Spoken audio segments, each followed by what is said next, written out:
Nous arrivons maintenant à la deuxième étape de la méthode de résolution, c'est le schéma. C'est une étape très importante pour clarifier et visualiser le problème.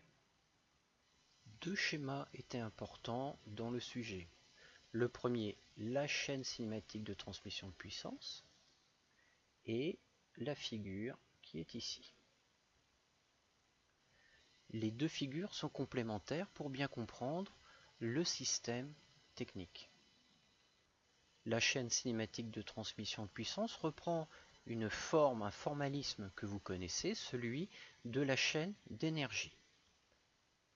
En effet, on y retrouve l'énergie à l'entrée, l'énergie électrique, et l'énergie mécanique à la sortie. On retrouve sous forme de blocs, on parlera donc de schéma bloc pour cette figure. On retrouve le moteur, le réducteur, la transmission secondaire par chaîne et la chaîne de marche. Tous ces éléments, on le retrouve sur la figure ci-dessous. Le moteur est ici. Le réducteur ici. La transmission secondaire par chaîne, c'est cet ensemble-là.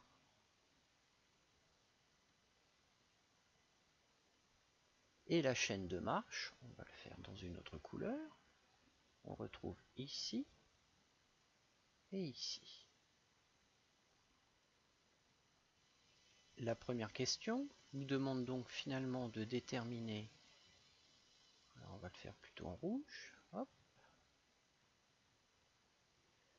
Donc la première question nous demande finalement de déterminer la vitesse de la chaîne de marche, qui est ici, V, à partir de la vitesse, la fréquence de rotation du moteur, notée N, 1500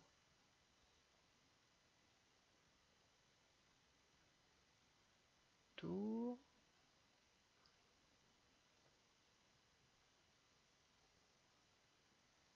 par minute. Alors, tout le problème et toute la démarche de résolution de cette première question va être donc de partir de la fréquence du moteur pour remonter toute la chaîne sématique de la transmission de puissance pour déterminer la valeur V, la vitesse linéaire de la chaîne qui est ici